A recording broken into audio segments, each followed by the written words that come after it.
নমস্কার, অপরাহ্নের সূর্যতে আপনাদের অনেক অনেক স্বাগত। আজ 1 জানুয়ারি।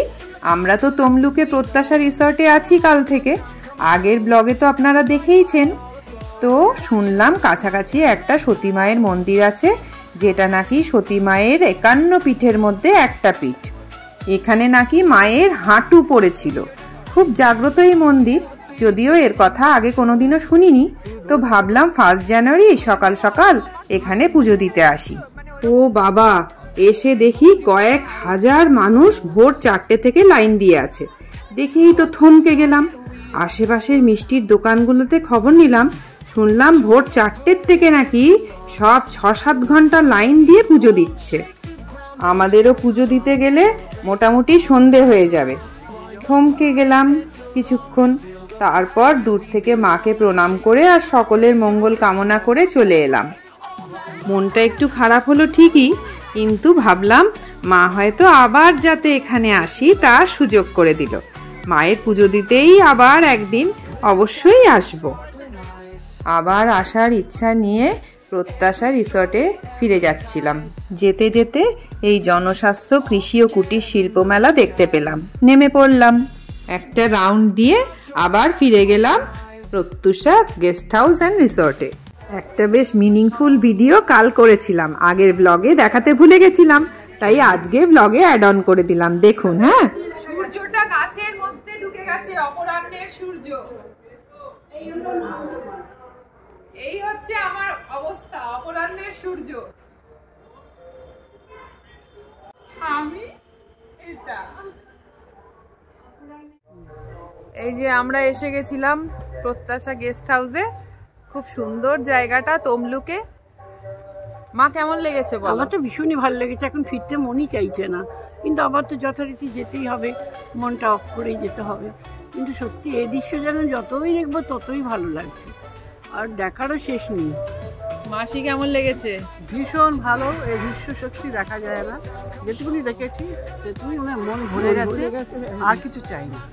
এবার যেমন মাঝে মাঝে আসতে পারি, কোথাও যেতে পারি, এটাই আমাদের কাছে কাম্য। আর দৃশ্য শুধু নয়, তার সাথে এত ভালো খাওয়া দাওয়া, আর এত সুন্দর ওদের আতিথেয়তাও এত সুন্দর, আর এত সুন্দর খাওয়া দাওয়া। মানে খুব কম জায়গাতেই কিন্তু এরকম পাওয়া যায়। গেছি অনেক জায়গাতেই, কিন্তু এত সুন্দর আন্তরিকভাবে খাওয়া দাওয়া দিয়েছে, আর এত রিজনেবল।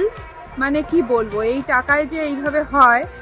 আমাদের কালকে 31-এ সকালের ব্রেকফাস্ট থেকে মানে সারাদিন ব্রেকফাস্ট, দুপুরের খাবার,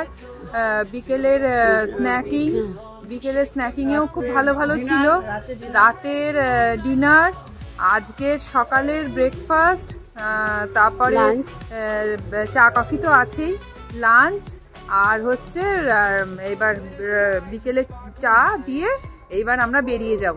এই টোটাল প্যাকেজ পার জনের 2700 টাকা উইথ রুম। এত ভালো ব্যবস্থা, আপনারা আসুন, খুব ভালো লাগবে। টাটা। বাগানের এই অংশটা আমাদের ঘোরা হয়েছিল না, তাই এদিকটাও একটু ঘুরে এলাম। মালি দাদারা কত সুন্দর করে মেনটেন করে রেখেছে। আসলে আমি তো খুব গাছপ্রেমী। চলো এদিকটা দিয়ে যাই। এটা কি গাছ গো? এই যে হোগলা নাকি লেবু গাছ না, হোগলা গাছ। না না, ওই পেছনের দিকে ও কাশবন। কাশ দেখো, কাশ ফুল এখনো। এই গাছটা কি? এটা লেবু গাছ নয়। এই যে সব কাশ ফুল, কি সুন্দর কাশ ফুল হয়ে রয়েছে। বাবা, কাশ ফুলের গাছগুলো কত বড়, কি ভালো লাগছে। এটা কি গাছ গো? জলপাই গাছ তো নয়, ডুমুর। ডাব গাছ, দেখো ডাবের মতো দেখবে, সেদিক দিয়ে ডাব। ডুমুর না তো, ডাব গাছ। সুপুরি সুপুরি না, বা সুপুরি গাছ। সুপারি গাছ। ও আচ্ছা, না, এটা সুপুরি গাছের ফলটা গিয়ে ওই গাছে পড়েছে। এটা কাঁঠাল গাছ মনে হচ্ছে। বাবা, মিলেমিশে আছে তো বোঝা যাচ্ছে না। আমি ভেবেছি ফলটা বোধহয় এই গাছের। এই গাছটা দেখেছো?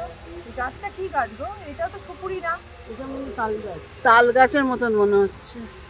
পাতাগুলো তো তাল পাতা। কি সুন্দর না? হ্যাঁ বাবা, এই ফুলগুলোই হয়।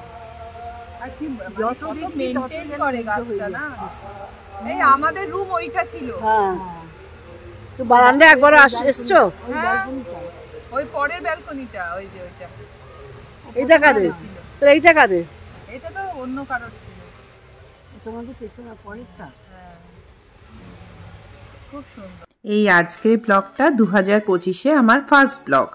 এত সুন্দর নির্জন নিরিবিলি শান্ত একটা পরিবেশে আমি মা আর মাসিকে নিয়ে একসাথে বসে প্রকৃতির শান্তিটাকে অনুভব করছিলাম। দূরে নচিকেতা চক্রবর্তীর গান বাজছিল, একদিন ঝড় থেমে যাবে, পৃথিবী আবার শান্ত হবে। আসলে কলকাতায় বা শহর ঘেঁষে আমরা যারা থাকি তারা জানি যে কি ঝড়ের মতো বিশাল গতিবেগে কিভাবে আমাদের দৈনন্দিন জীবনটা অতিবাহিত হয়।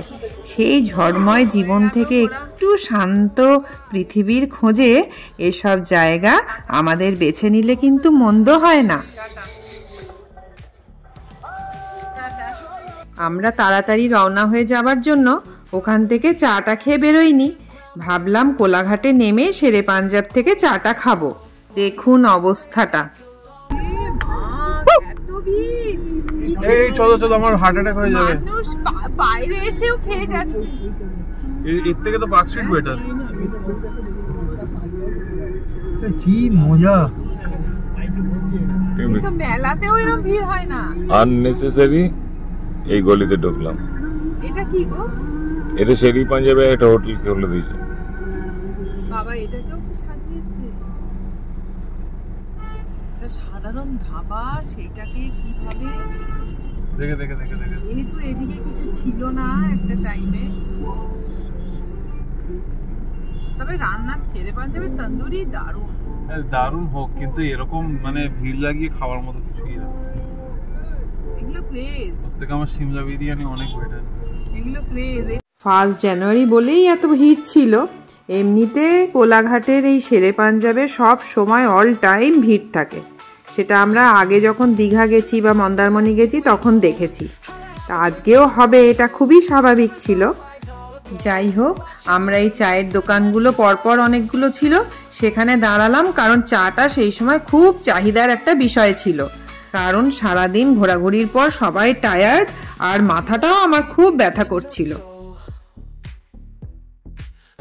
আর এক কাপ খাবে? এই দাদি আর এক কাপ চা খাবে।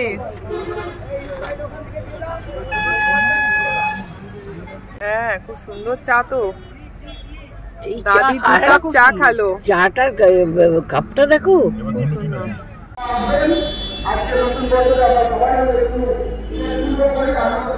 এসে গেছি বাড়ির কাছাকাছি। 2 দিন খুব ভালোভাবে কাটিয়ে ফিরলাম। আরও ভালো লাগলো আপনাদের সাথে শেয়ার করতে পেরে। আজকের মতো ব্লগটা এখানেই শেষ করছি। দেখা হচ্ছে আপনাদের সাথে আবার পরের ব্লগে। ততক্ষণ পর্যন্ত আপনারা সবাই ভালো থাকবেন ও সকলকে ভালো রাখবেন।